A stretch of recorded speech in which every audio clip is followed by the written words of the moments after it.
Here in northern Newfoundland, spring doesn't bring tulips and daffodils, it brings ice. Swept south from the Arctic by the Labrador Current, the drift ice jams the bays and is pinned there by the onshore winds and tides. It's a beautiful sight on a sunny day, rafted into a million shapes, sparkling and melting in the spring sun.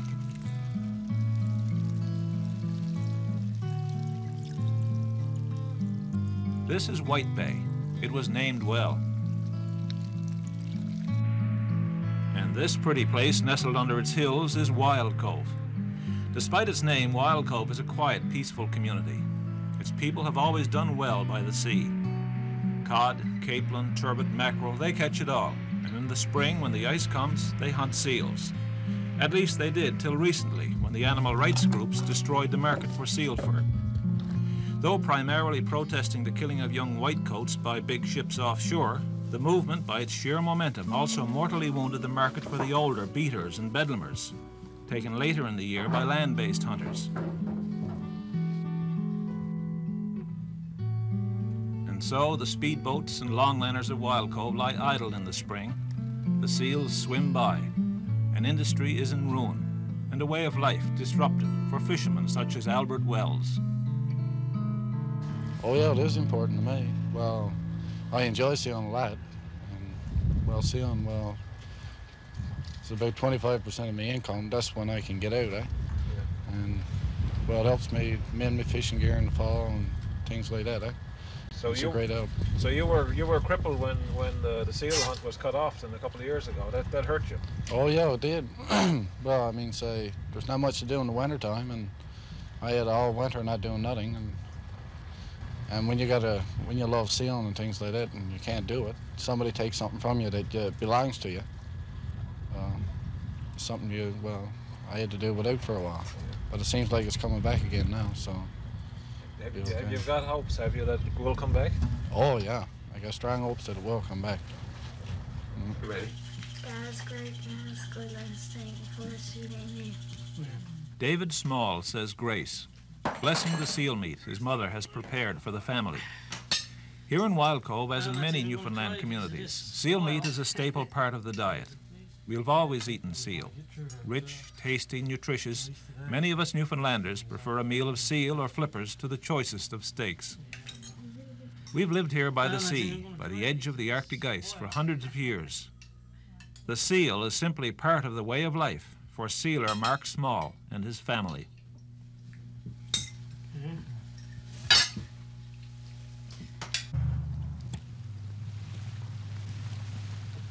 But seals mean more than fresh meat. They mean money. Seal hunting has been an important part of the livelihood of many families here in northern Newfoundland and Labrador.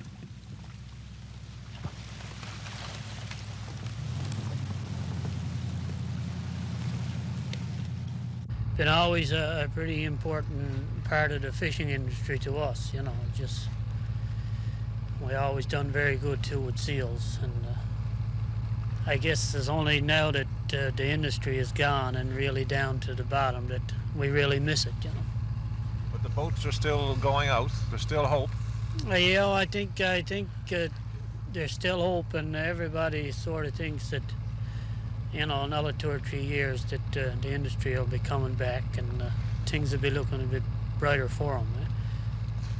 When a lot of people think of the seal fishery, they think of the whitecoat hunt, but that's gone now. But you people never were really involved in that, were you?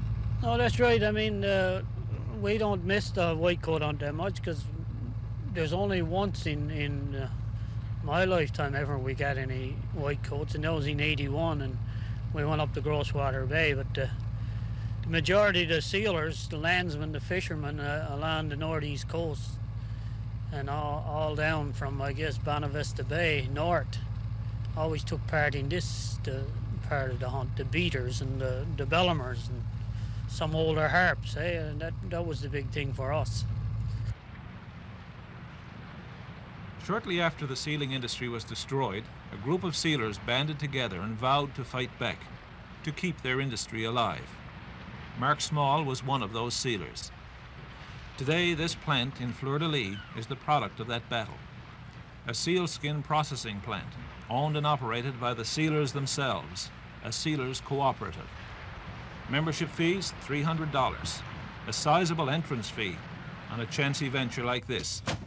Yet it was gladly paid by fishermen, some of whom earned less than $10,000 that year. That's how much they believed in the revival of their industry. But we got the plant going in there now, started up, but there's only a small quota, but fishermen are calling from all over the northeast coast trying to sell some pelts, and they're really interested. I think there's a spirit of optimism among the fishermen now that something is going to be done and is going to turn around. Mark Small isn't the only member of his family involved. In fact, the whole clan of Smalls are committed to the revival of the sealing industry. Brother Harold is the president of the co-op, and he's quite proud of the plant at Fleur-de-Lis. Yeah, that's pretty good, I think, for a start, Dave. You know, being amateurs at it, I think I'm quite pleased with it anyway. Everything looks to be going good for the first year. And everybody who comes seems pretty proud of it, pretty optimistic that this is the answer. Well, the sealers seems to be pretty happy. You know, there's still a lot of bugs into it, and that we're going to have the horn out in another year, you know. But all the sealers that brings along seal seem to be quite pleased with it, you know.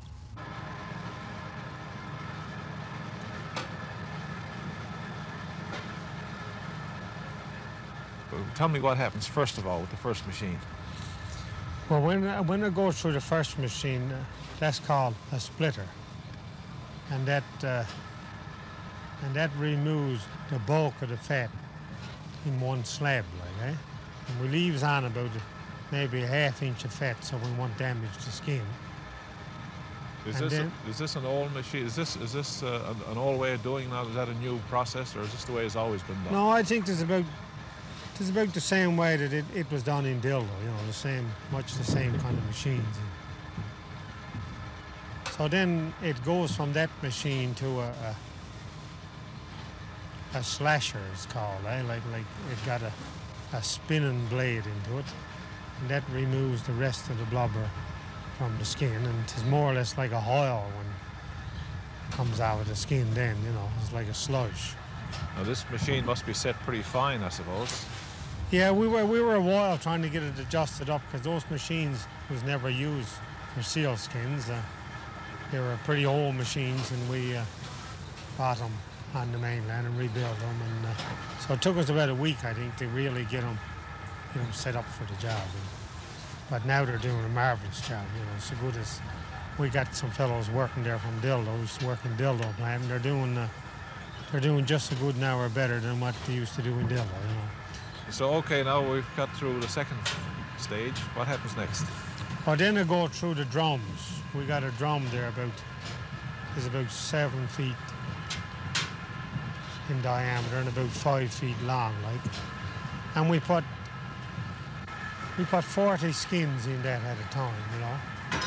And we put in 4 bags of sawdust. And we roll them around then for a half hour in those drums. And then when it comes out, they're completely clean. All the grease and water is dried off them, and it looks beautiful then when it comes out those drums.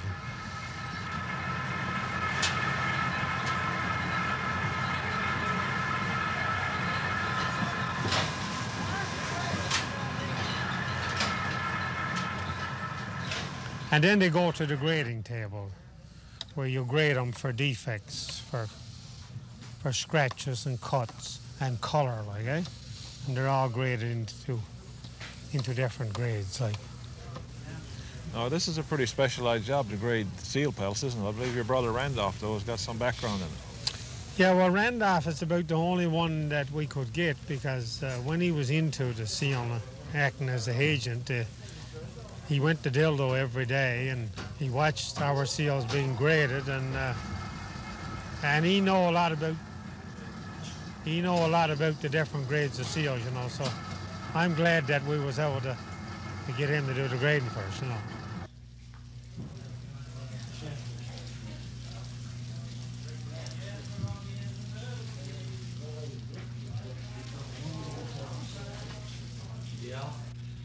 Well, this one is A1. You got natural color and no scratches, no defects, so this is a number 1 beater, A1 beater. You don't get them all like that, do you? No, that's right. I wish they were all like it. What is the top price now, would you say? The top price to the fisherman on a grade A is $20. Not as much as it could be if Greenpeace people hadn't been around. No, that's true. It's too bad they hadn't been kept away when they called me out first. It certainly put me out of business. Because I was collecting seals for Carino then in Delbo, and I had 3 trucks. And they just left me with nothing, only 3 trucks parked in the garden this last 2 or 3 years. And so the Landsman seal hunt, spearheaded by the Small Brothers of Wild Cove, creeps along the road to recovery. Something happened there. And the boats bring in seal pelts, not as many as before, and the price probably half what it would have been had the anti-seal crusade not crippled the markets.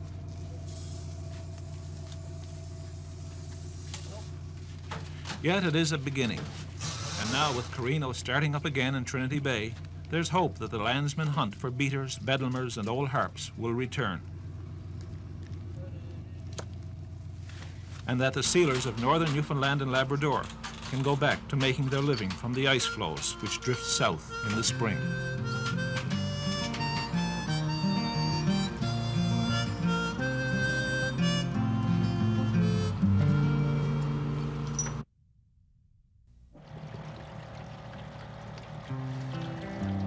On a raw, gray day last April, a small speedboat left Wild Cove.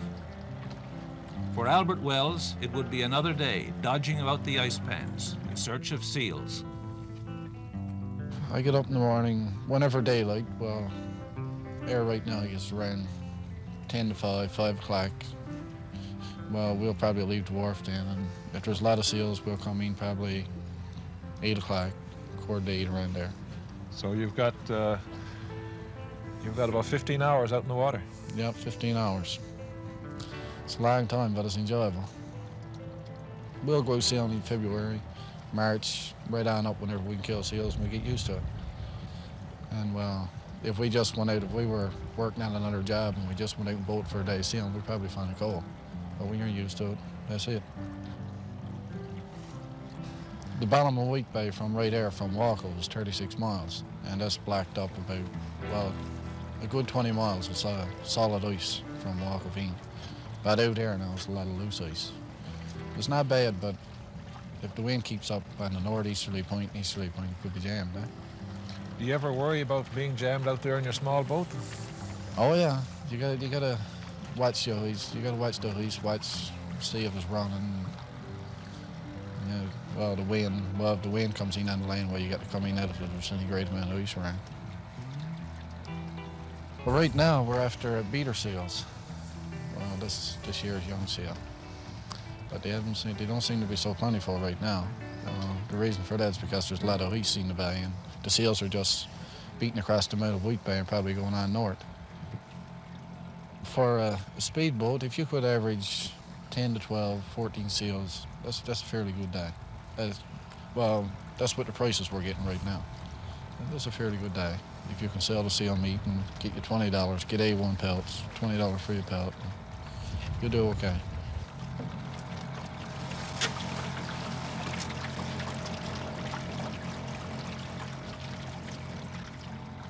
Seal hunting means a lot to the people of northern Newfoundland, to those who hunt in small open boats, and to those who hunt from longliners. Some fish by day from home, others fit out for long voyages in search of seals. But just how important is this industry? Well, in the good years there, in 79, 80, and right up to 82, I guess, we'd usually start around February month, and you seal right up till the end of May, unless the quota was taken. Some springs we took the quota pretty early, in early April, but usually you get from February right on through to the latter part of May. So it was pretty important. It was several months long. Oh, my son, it was really important. There's a good many dollars made, especially the longliner fishermen who put a lot into it. They got a lot out of it. And the same way with the small speedboats. I mean, just about everyone that got a speedboat took part in the seal hunt, the beaters. What percentage of your income came from seals? Well, boy, when there was good years, I'd say 1/3 of mine came from it. You'd get $5,000 and $6,000, $7,000 like that. The last year I was sealing, I sealed with Harold, my brother there. I never had my boat out, but he paid me around $7,000, I think, after all our expenses. So you know that was a good chunk of your income, and it really set you up for going into the ground fishery, eh? You had that money, and since it's gone and we've had poor fisheries, boy, I tell you, fishermen have really been suffering, you know. Of course, now it hasn't been worth your while the past couple of years to go out. No, it's not worth your while, and I haven't done much this year because we've been involved trying to get the Sealers Co-op going, but and there's only a small quota, so I haven't bothered to come out. I've been pretty busy in that, but I'm expecting probably another year if the quota increases, we'll be able to go out wintertime and take some older seals and seal on through like that. Now the young men around, your sons included, are interested, and Albert is out in boat. There's still a lot of interest on this way. Like. Yeah. Well, most definitely there's interest. All the younger people in Wildcove there, I mean, that fishes, they're all interested in seals, and I think they just longs for the time come when the ice breaks up in the spring of the year to be able to go out and get at it. And my boys now, you know, they likes to come out around and seal and earn a few dollars. And I don't think we likes this business of being on unemployment. You know, when there's a dollar to be made, I think we rather do without that than to be able to come out with pride and earn our living and like we always do. Mark, now a lot of people would see you out here today and say this is a hard way to make a living, but you know, it's pretty cold and dangerous work. How do fishermen here in White Bay look upon it? Well, it is a hard way, but then as far as I'm concerned, you know, all of the fishery, all sectors of the fishery is not easy. Whether it's sealing or out on gillnets, you know, you got to put in long hours. It's hard work, but it's something that you enjoy. And I think, like, it's cold and raw today now, but once you see a seal, I don't know, it does something to your blood, and you soon warm up, and you don't even feel the wind, eh? So there's something about it. I guess even though it's hard, yet you feel it easy because, you know, you enter into it, and you'll get a good feeling to you. Look. Oh, you can't shoot it.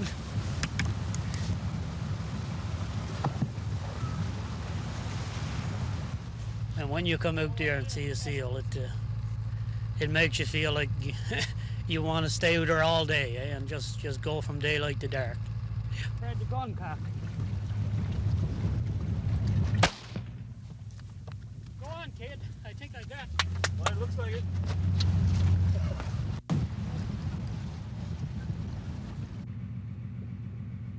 Lorne maneuvers the longliner toward the seal. the boat closes in.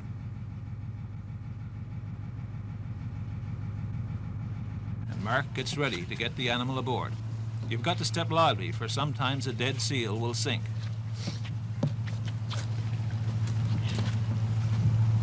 Come on! Aboard! And so the landsman hunt for seals continues. Not as strong as it was, for the market is limited and prices lower than they were. Yet for the sealers, there is now hope that the markets will improve, that fishermen will once again be able to earn their livelihood from the great herds of seals that swarm in these icy northern waters.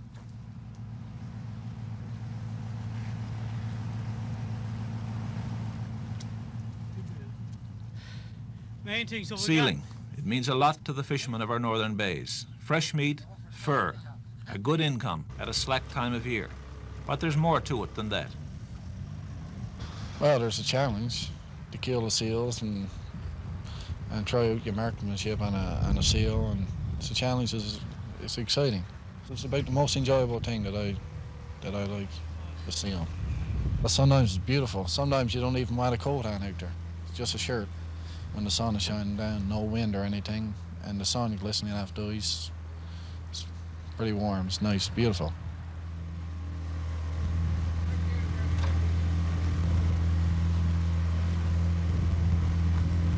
This wind keeps up this bay, it'll be black one in a few days. Another day or so.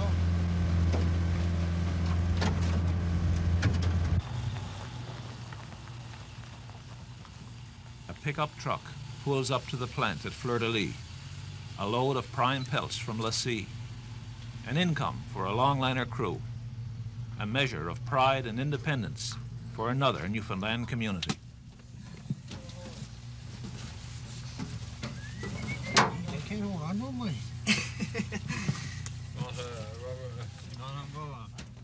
Harold, this is pretty important to you. I mean, a couple of years back you were organising the sealers and fighting for survival. How do you feel about this now? It must make you Well, proud. it feels good, you know. Feels good because we had a long uphill battle this last couple of years, and but we could see it in the end, like, eh? And to see this working today, and the trucks bringing in seals is a dream come true, you know. Now our major job is to make sure we market our seals and can be in business another year, you know. But it's a great thing to have it going, you know. Must give you a great feeling of pride to look at it. Yeah, it do, you know. And there's a lot more people in our association and government and all around the island of Newfoundland that have stood behind us. And I think without their help, it would never happen, you know. And everybody stood behind us all the way, you know. So you got to do what? What we got to do to this? You better start. Yes, sir. Oh, it's a wonderful life. Well, it's a life I enjoy the life. Well, I choose that as something I want to do is fish and seal the rest of my life. I enjoy doing it. You've tried other things too, I believe. Oh yeah, well, I've worked in the mines and I worked with Lumbergans on the Cat Iron project, and I didn't enjoy that. And I came back to fishing. And that's where you're going to stay. And that's where I'm going to stay. Hopefully. What's your hope for the future? Well, I think with lots of hard work and lots of cooperation with both the federal and provincial government, we'll bring her back. And I believe into it. I've always believed in the sealing industry. We got a resource, a renewable resource, that the seals, the herds are increasing. There's no danger to the species. We've got the sealers that can harvest the seals. And now we got a processing plant in Fleur-de-Lis. So we got everything in, the structure is all in place. So I think all we need now is to do a little work in the marketplace, and then we'll bring her back, you know, and everybody will be hopefully be able to engage into the hunt. So I'm optimistic. I think she's going to turn around, and another 4 or 5 years it'll be back like we always do, hopefully anyway.